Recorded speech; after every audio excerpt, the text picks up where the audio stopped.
Hello, welcome to Web of Stories. My name is Melinda, and yes, I am filming this on December 31st, 2024. I just got the mail. My last bit of book mail of 2024 came.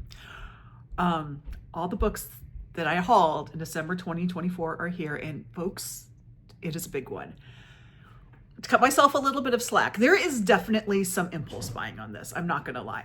But there is also a lot of planned reading for 2025 that I purchased books for, and we'll go through that. So I don't want this video to be 2 hours long, so we're just gonna go for it. So my first issue is I made the mistake of stopping by the Kobo website to look something up on Cyber Monday, and I bought some ebooks. They were all really cheap. I think the most I paid $3.99 for one, and then 99 cents for another, and everything else was $2.99 or $1.99. So money-wise, it wasn't bad. It's just more books. But these were all books that were on my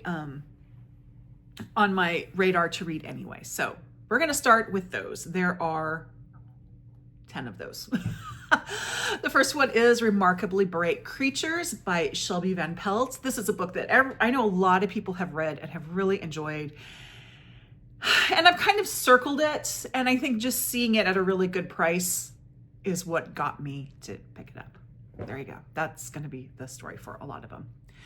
The next one that I have is Margo's Got Money Troubles by Rufi Thorpe. Now, I've read The Knockout Queen by Rufi Thorpe, and I liked it. And this one I was on a very, very long wait list at the library, so I had plans to read it. Probably would have read it sooner if I just waited for the hold, but there you go. Now I own it. So yeah, Rufi Thorpe, Margo's Got Money Troubles. And then I still have yet to read Homegoing, but I have Transcendent Kingdom by Gyasi, or I think that's how you say her name. Bookish Best Friend really loves this book. So it was definitely something that I had wanted to read, and it was a good price. Again, impulse buys. And then I have one, and this is one I'm even kind of looking at because I'm really unsure if I even want to read this one, so I don't know why I bought it. But that is Leave the World Behind by Rumaan Alam. Now, I do know this is short, so that's always good.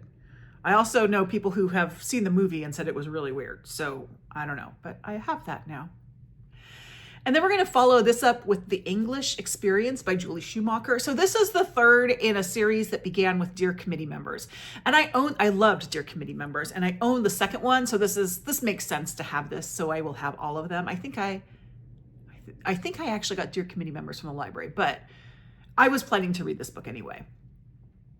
And then I have The Foxwife by Yangsze Choo. I've heard good things about this. I have Yangsze Choo's The Night Tiger, I think that's what it's called, up on my shelves. I've been meaning to read for a long time. Haven't gotten to that, but now I have her next book. Another book that I have that seemed kind of interesting to me, although I have heard mixed things about it, is Land of Milk and Honey by C. Pam Zhang. This is cli-fi. That's kind of what I know about it. Like it's foodie cli-fi, I guess. We'll see. And then a book that I actually had been really wanting to read for a while is Absolution by Alison McDermott.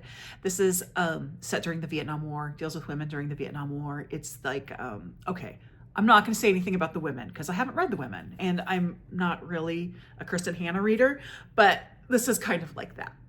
What I've heard, it's like a more literary version of that is what I've heard.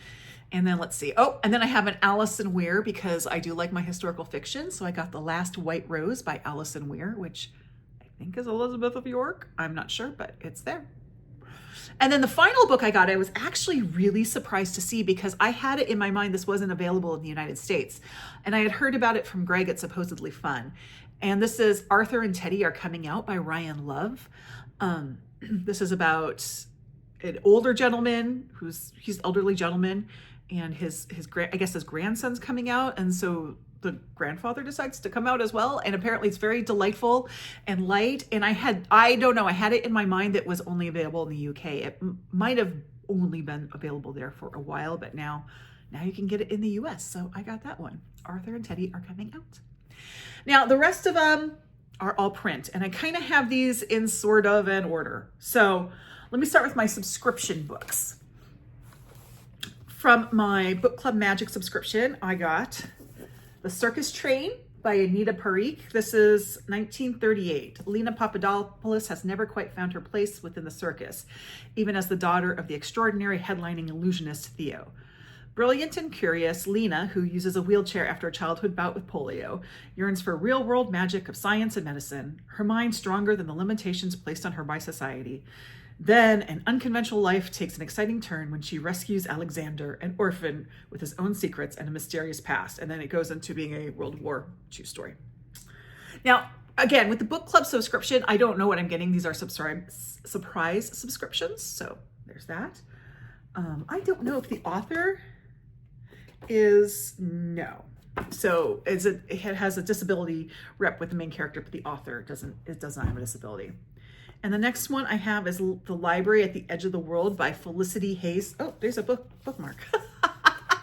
By Felicity Hayes-McCoy. So as she drives her mobile library van between little villages on Ireland's west coast, Hannah Casey tries not to think about a lot of things, like the sophisticated lifestyle she abandoned after finding her English barrister husband in bed with another woman. Or that she's back in Lisburg, the rural Irish town she walked away from in her teens, living in the back bedroom of her overbearing mother's retirement bungalow. Or worse yet, her nagging fear that as a local librarian and a prominent figure in the community, her failed marriage and ignominious return have made her a focus of gossip. So that's the beginning of that. So those were from Book Club Magic. And then for Book of the Month, I chose Alice Feeney's Beautiful Ugly. This is actually technically going to be released in January. Author Grady Green is having the worst best day of his life. He calls his wife Abby to share some exciting news. As she is driving home, he hears Abby slam on the brakes when she sees something in the road ahead. Over Grady's protest, Abby gets out of the car. When he eventually finds her car by the cliff edge, the headlights are on, the driver's door is open, her phone is still there, but his wife has disappeared.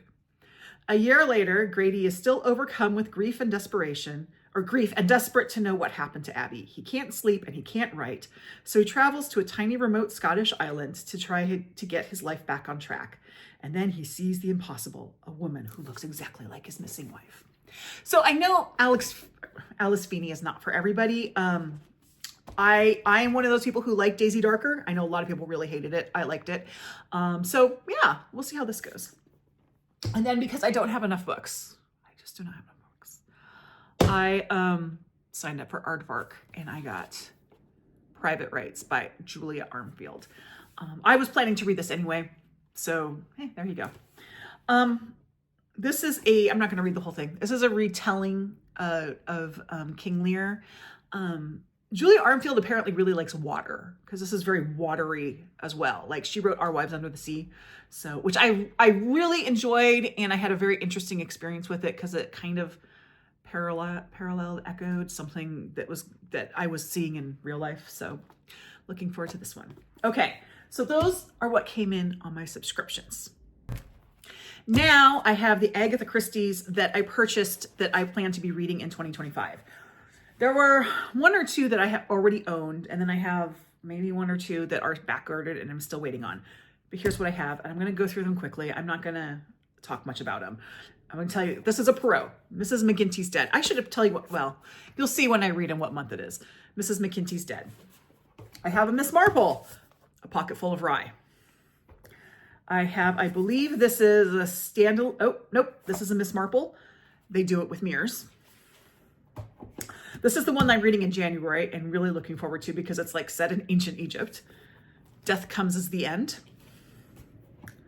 Another Perot, After the Funeral. This is a standalone. It's Sparkling Cyanide. This one I think is also a standalone. And this is Destination Unknown. And then I have, I guess this is another standalone, Cricket House. As I said, I have a couple more that are still coming, but I count them when they come in, so you'll probably see them in January. Now I have books for Mariandria's book club. And these are, again, not all of them. There were a couple that were back ordered, and there's one that will be coming out in paperback before we read it. So I just pre-ordered the paperback instead of getting the hardcover. So I'm just going to go through them in the pile that they're stacked. And I will link to Mariandria's announcement video. She'll talk more about these books. This is January's Lost Children Archive by Valeria Luiselli. The Distance Between Us by Reina Grande. Now, I've read Reina Grande before. This is a memoir. And I read one of her novels and really enjoyed it. So I'm looking forward to this. This is one that I've been meaning to read for a long time. How the Garcia Girls Lost Their Accents by Julia Alvarez. And then I have Out of Darkness by Ashley Hope Perez. When We Were Widows by Annette Chavez Macias. Untamed Shore by Sylvia Moreno Garcia. And Night at the Fiestas by Kristen Valdez Quaid. So anything that's not here that's on her book club is back ordered or pre-order, whatever, with the exception of she is planning to read Olga Dies Dreaming, which I have already read, but I have Anita Del Monte Laughs Last, which is also by Xochitl Gonzalez. So I think I'm going to read that the month they read Olga Dies Dreaming, just because. Okay, so there's that. This is going faster than I thought, thank God, because a lot of books. Okay, and so now I have sort of 3 random books. I'll start with this one. This is Fahrenheit 451 by Ray Bradbury. I've never read this book. I should read this book. I've never read it, so I bought it, and now I'm going to read it sometime. I don't know when. And this next one is a reread for me, but I'm going to be reading it with a group of people from the Currently Reading podcast, and that is Wicked, Life and Times of the Wicked Witch of the West. We all know what this is about. If you don't know what it's about at this point, I can't help you, but this is the 40th anniversary, and it even has a little thing. And there's a schedule to this. We're reading it in January and February. So I'm going to be reading this really slowly and deeply. I'm filming this on the 31st, probably starting tomorrow. I have to kind of divvy up my reading, get the schedule out and divvy up my reading, but I will be reading this over the next 2 months. And then this next one, I saw Ellen talk about on the Ellen Made Book Club, and I immediately went to put it on hold at the library, and they didn't have it.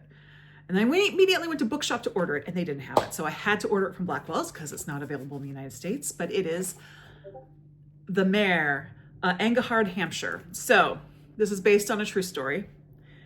And part of it's set in the United States, which is really strange why it's not available in the United States, but there you go. Hermine Braunsteyer was the first person to be extradited from the United States for Nazi war crimes. Hermine was one of a few thousand women to work as a female concentration camp guard. Prisoners nicknamed her the Mare because she kicked people to death. When the camps were liberated, Hermine escaped and fled back to Vienna. Many years later, she met Russell Ryan, an American man holidaying in Austria. They fell in love, married, and moved to New York, where she lived a quiet life as an adoring suburban housewife, beloved friend, and neighbor. No one, not even her husband, knew the truth of her past until one day a New York Times journalist knocked on their door, blowing their lives apart.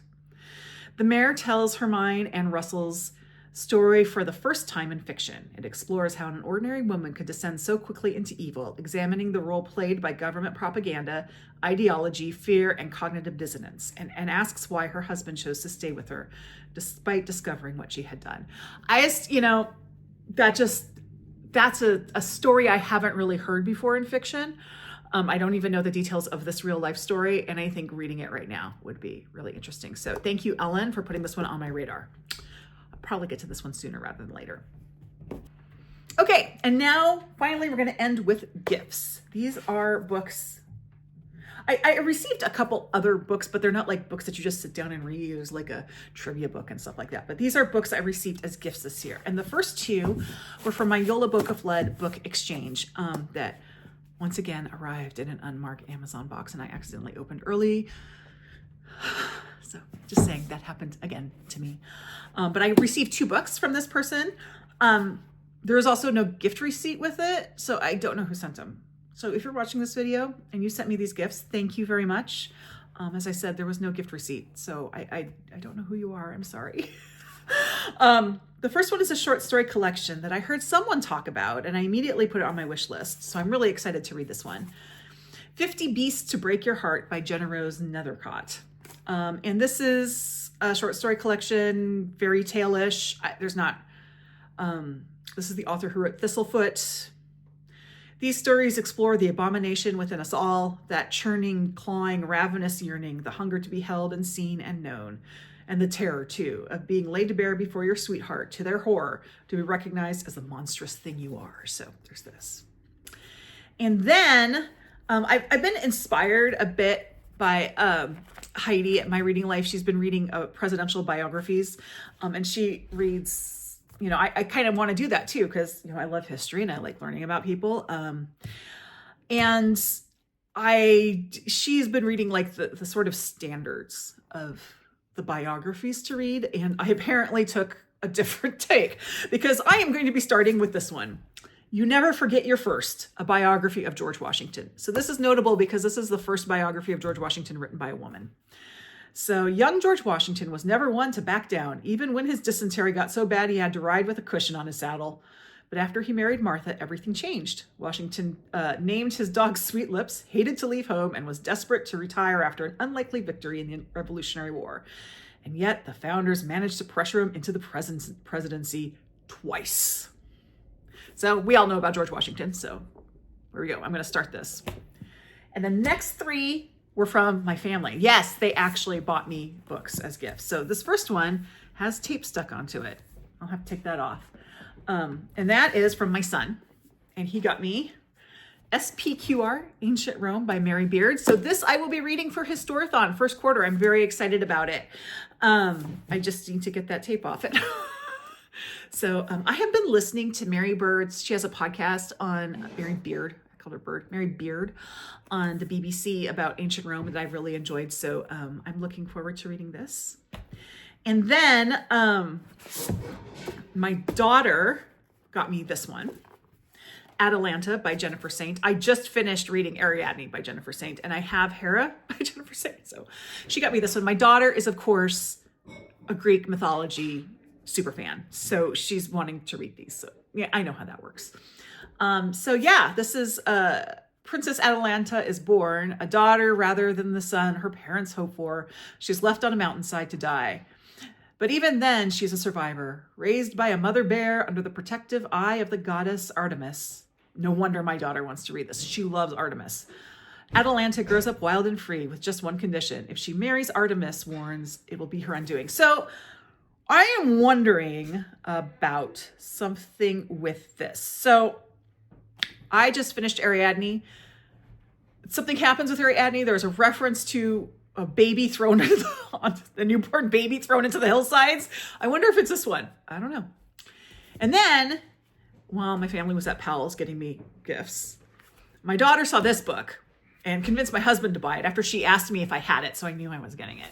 And that is Electra by Jennifer Saint. And this is the Clytemnestra story.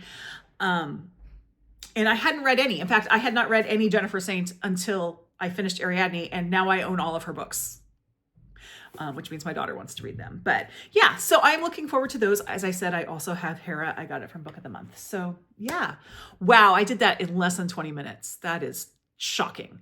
Anyway, I don't expect to see a book haul like that again for a long time. The good news is, though, when I do my book haul revisit, most of these, if not all of them, will have been read. So, because I have plans for most of these books. So there you go.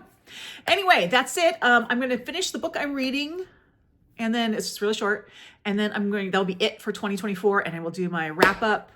And then I will, tonight for New Year's, which I know you will not be seeing this on New Year's, but whatever.